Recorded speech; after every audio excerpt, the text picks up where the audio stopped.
Cleidson, tudo bem? Boa noite. Deixa eu ver aqui meu volume.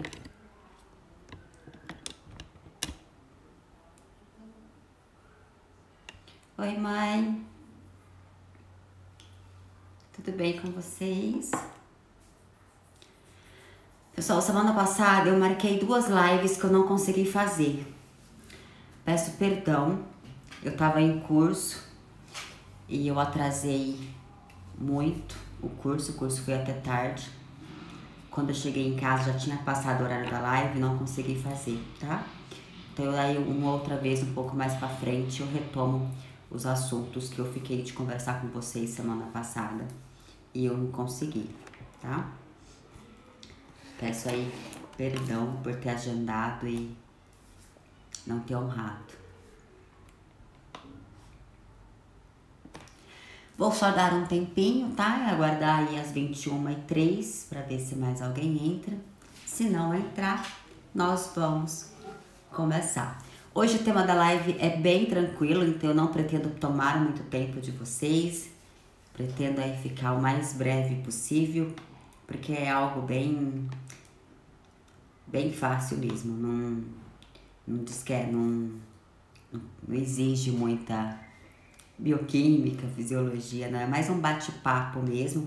Então, se vocês quiserem fazer perguntas e interagindo, a gente vai ter bastante horário em relação a isso, tá?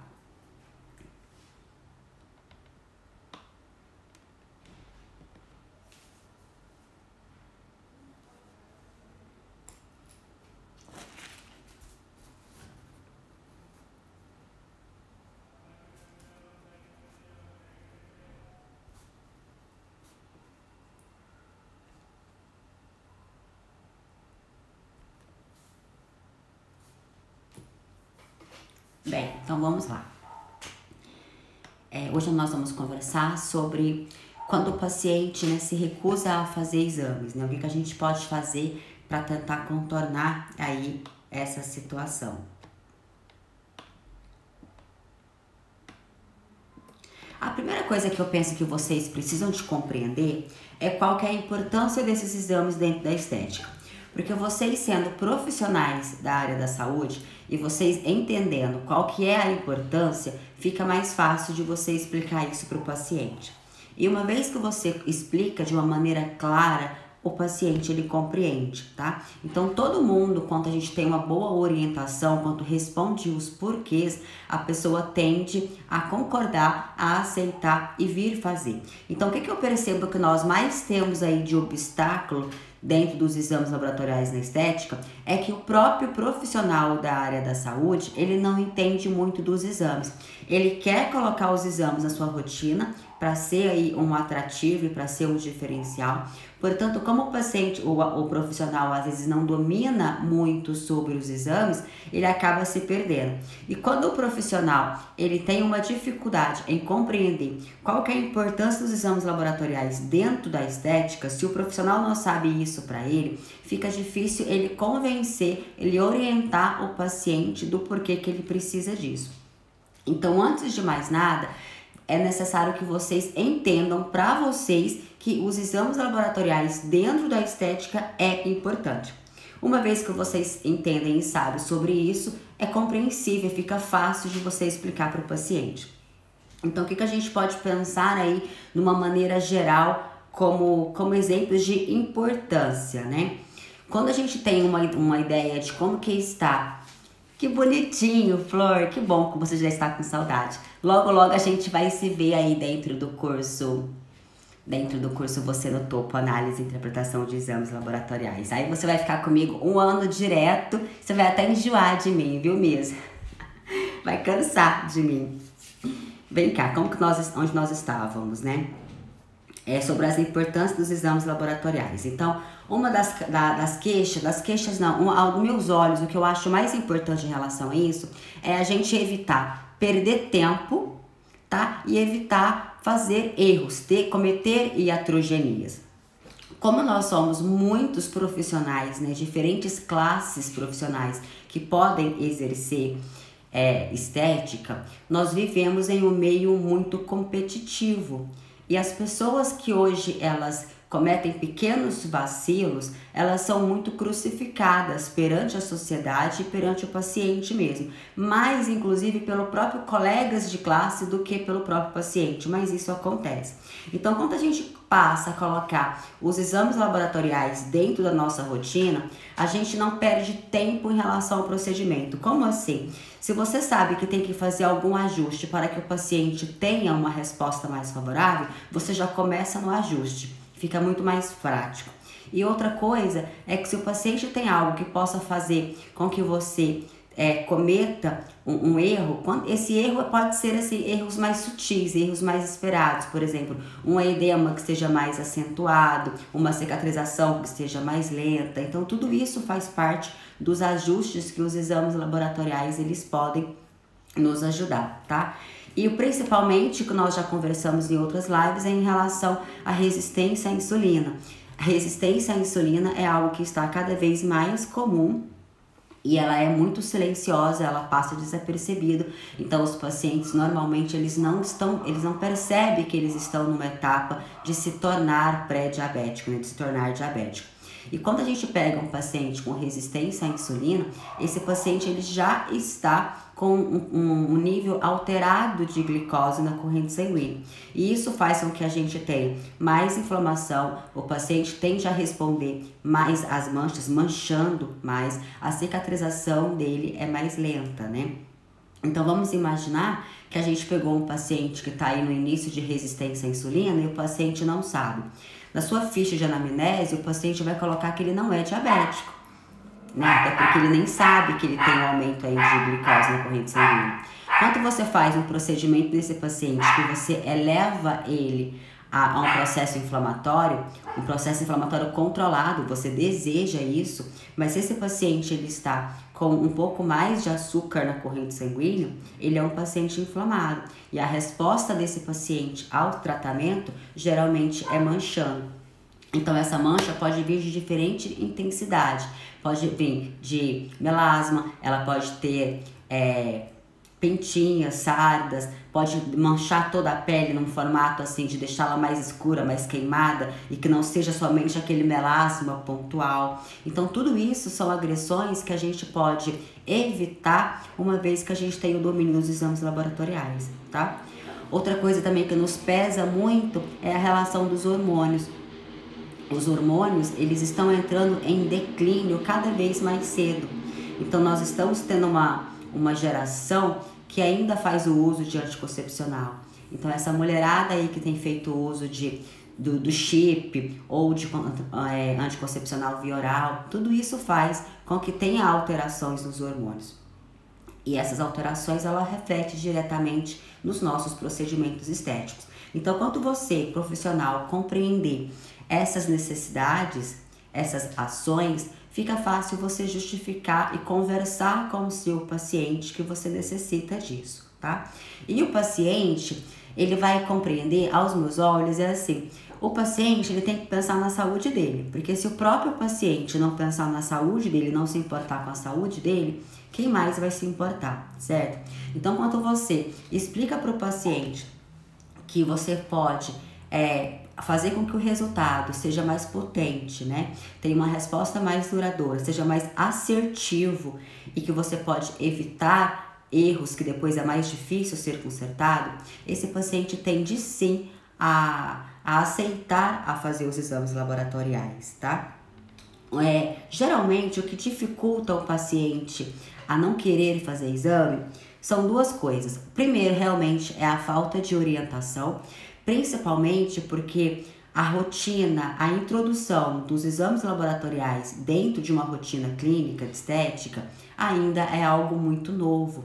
Então o paciente, ele precisa de ser novamente, ele precisa de ser reeducado que é necessário alguns exames para realizar alguns procedimentos.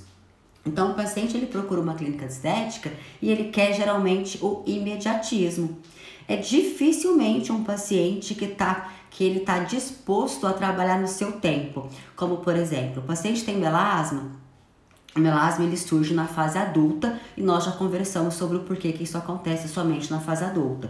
Então nós não vamos pegar paciente adolescente, criança que tem melasma, somente na fase adulta. Então o paciente demorou aí 30, 35 anos, 33, mais de 30 anos de uma maneira geral para adquirir aí o seu melasma. Aí ele chega para você e fala assim, eu quero cuidar do meu melasma porque eu tenho um casamento no fim de semana e eu preciso disso estar bem.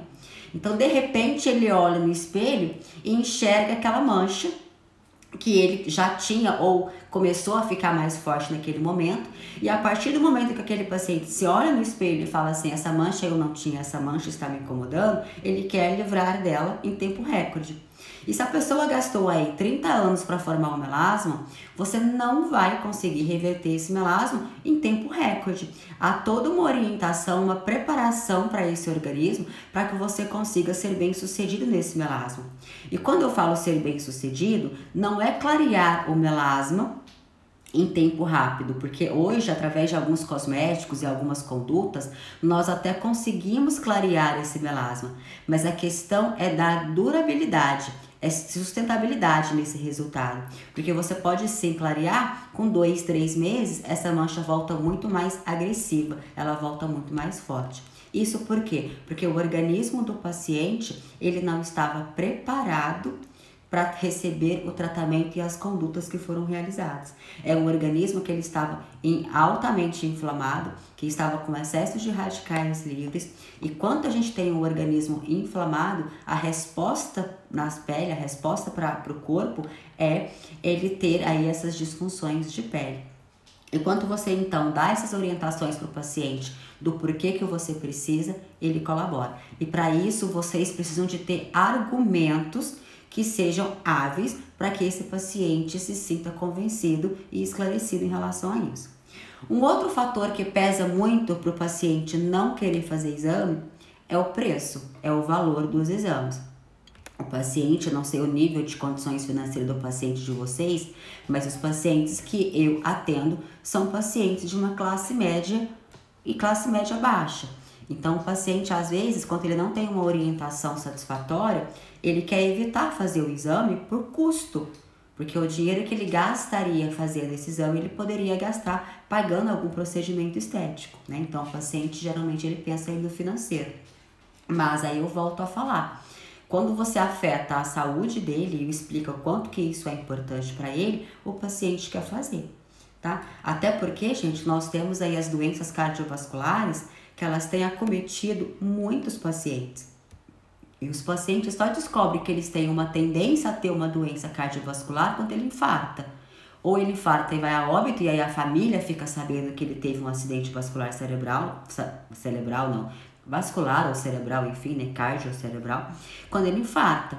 E se nós soubermos, se nós avaliarmos esses exames desse paciente com bastante antecedência e saber ter o olho clínico para avaliar esses exames de acordo com os valores ideais e não dentro dos valores de referência, esse paciente ele vai querer sim se tratar.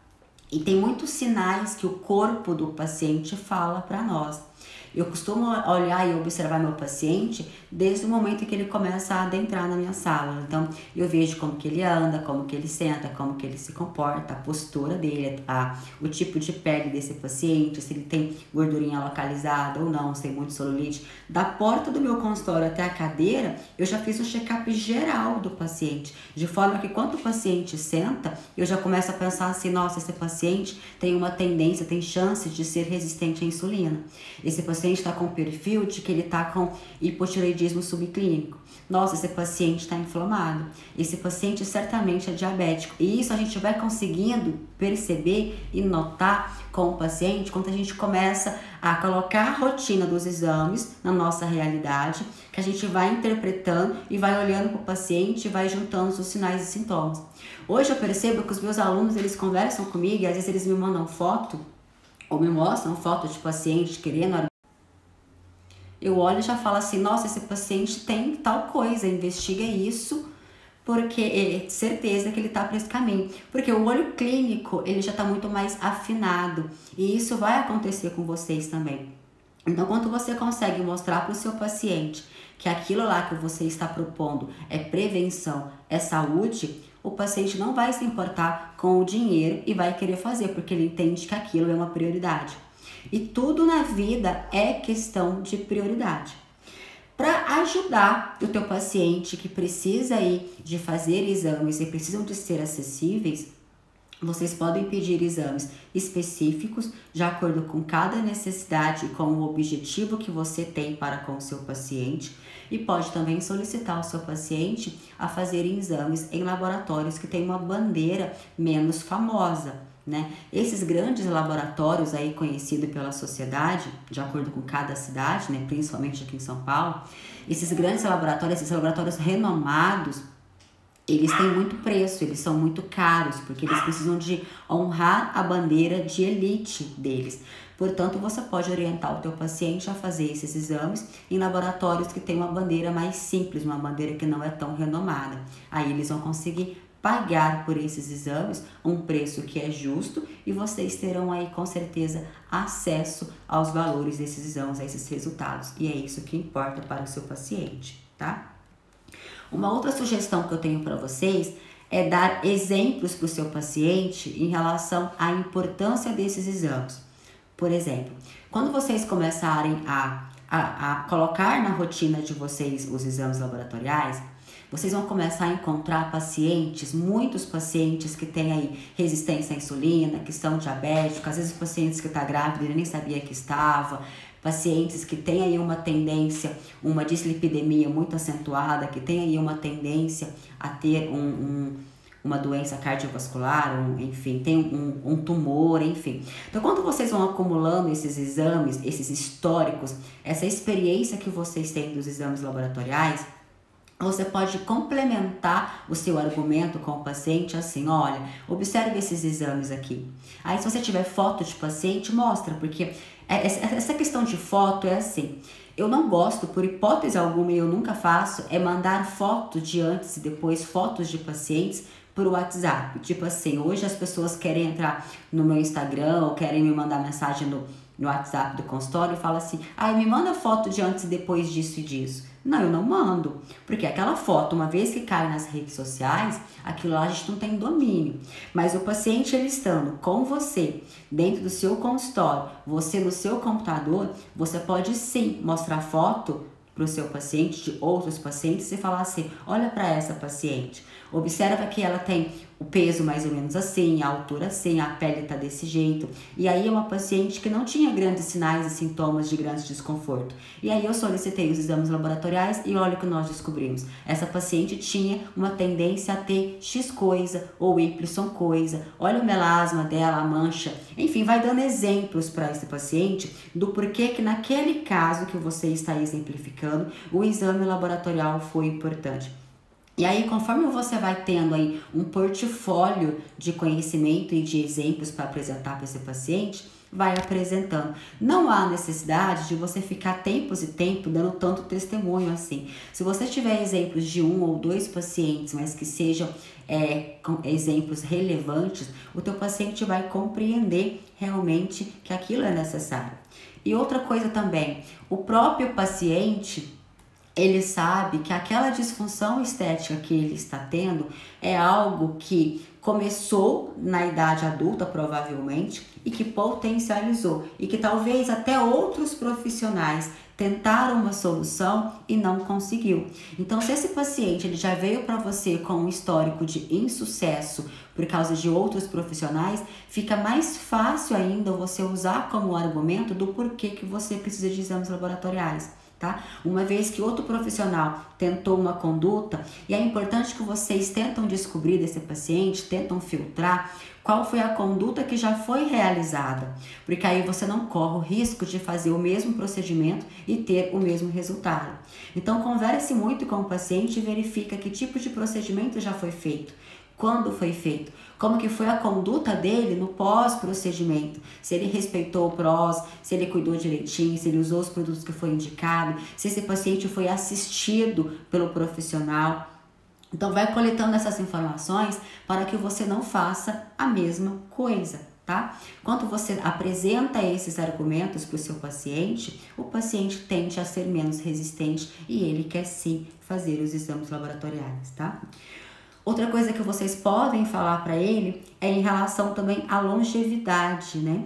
Nós temos uma genética, as nossas moléculas, elas foram preparadas, elas foram feitas para que dure aí mais ou menos 120 anos.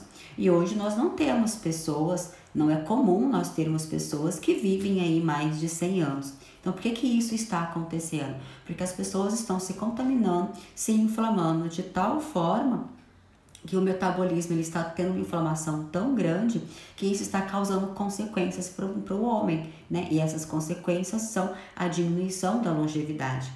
É uma pergunta muito típica que eu faço para o meu paciente, eu falo assim, e essa é batata. Se você soubesse que você tem chance de ter uma doença cardiovascular, de ter um AVC, de ter um câncer, de ter uma doença autoimune, de ter um diabetes, se você soubesse disso com antecedência, você faria algo para evitar ou não? Quando você atinge ali, quando você quebra a objeção do paciente ao meio desse jeito, o paciente geralmente ele vai te responder assim, não, se eu souber com antecedência que eu tenho tendência de ter tal coisa, eu vou prevenir, eu vou consertar, eu vou fazer coisas, situações para que eu consiga contornar isso.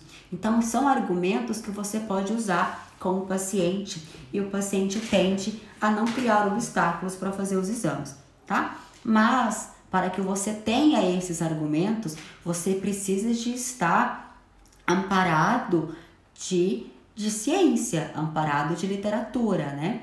De artigo científico, de conhecimento. Se você não tiver esses conhecimentos, se você tentar aí quebrar as objeções do paciente, você vai se complicar muito mais. O paciente não vai enxergar em você autoridade, domínio sobre aquilo e vai inclusive até talvez atrapalhar com que você faça aí o seu procedimento. Então precisa de que você tenha domínio. E é muito fácil quando você conversa com uma pessoa que você percebe que essa pessoa domina aquele assunto ou não, tá? E o paciente não é bobo. O paciente ele vai olhar para você e vai sentir o quanto que você quer contribuir com a saúde dele ou não, tá?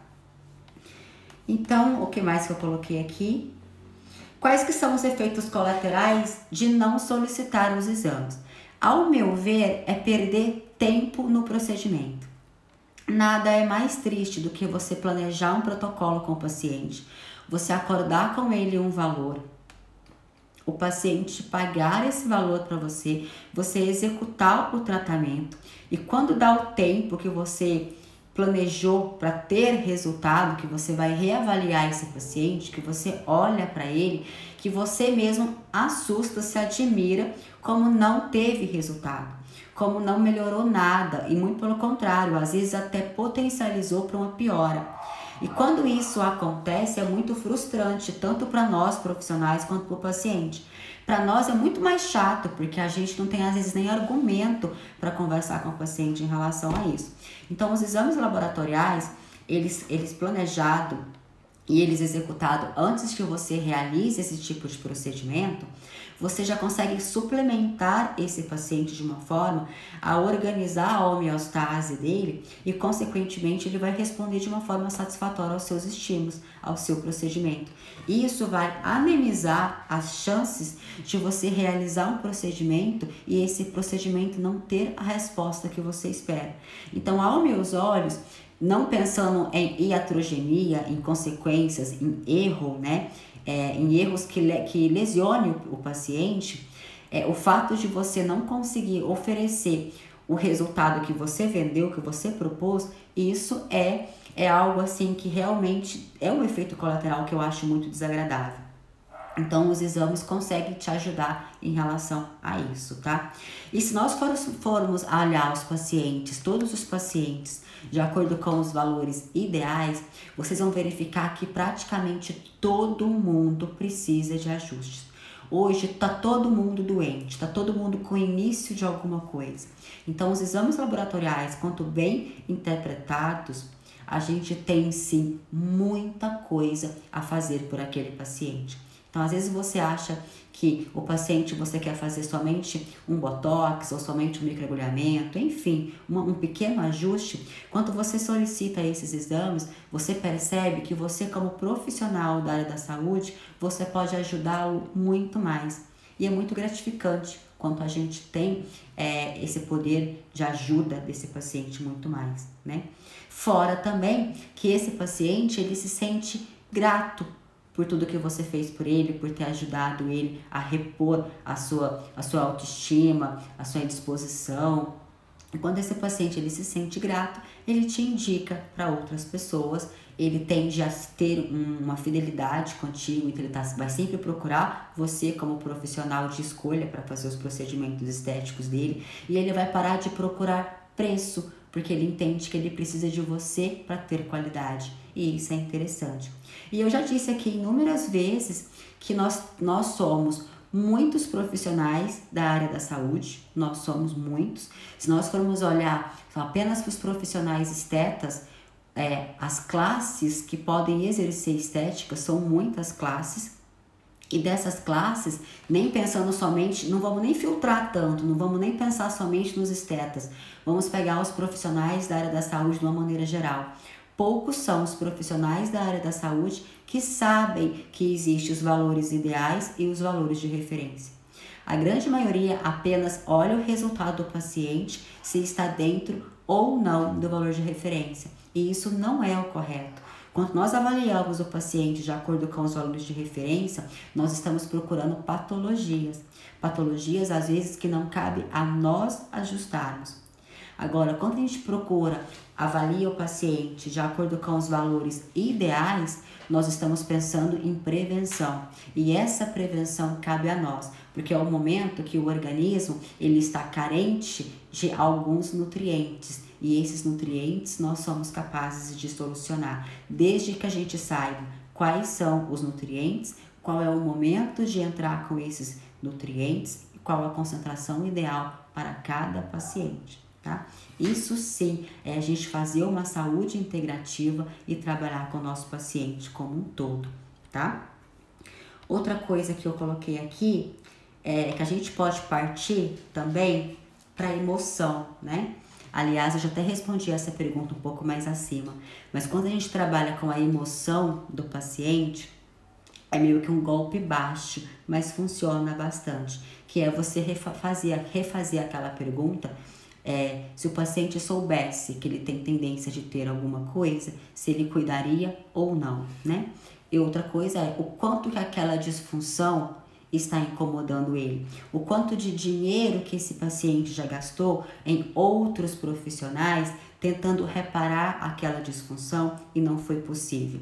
Então, o emocional, partir para o emocional do paciente é algo assim agressivo, né? É meio que golpe baixo da nossa parte. Mas quando a gente enxerga que é necessário os exames laboratoriais para nos ajudarmos a ter melhores resultados, e a gente parte aí para a emoção, geralmente funciona. E o paciente faz aí esses exames, tá bom?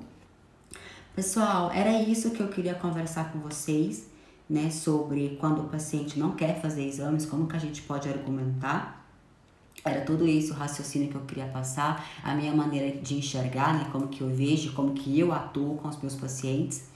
E eu queria aproveitar esse momento para ver se vocês têm dúvida, se vocês querem conversar, perguntar alguma coisa, tem algo que passou desapercebido, se vocês têm alguma experiência para contar em relação à rotina de vocês com exames laboratoriais, com pacientes que não queiram fazer exames e aí acabou fazendo e viu que aquilo foi importante, que você conseguiu melhorar. Porque esse espaço é um espaço que eu abro para a gente conseguir interagir, né? E para a gente discutir estratégias que são benéficas para nós, profissionais estetas, dentro aí de uma rotina de exames laboratoriais. Ai, Miss, tá chegando, Miss, tá chegando. Gracinha. Gente, a Miss, ela fez curso agora comigo nessa final de semana, ela fez um curso de cadáveres Fresh Frozen, não sei se vocês acompanharam aí nas redes sociais.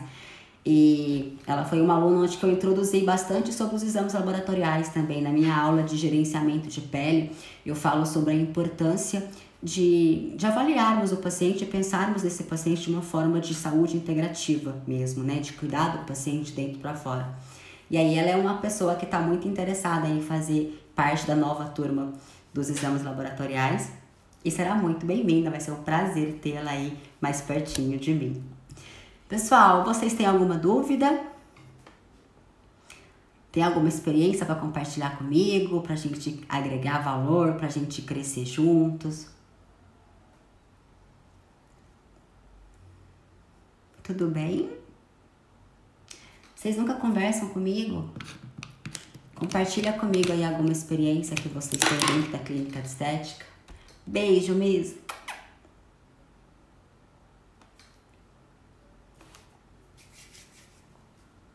Tudo em ordem, então?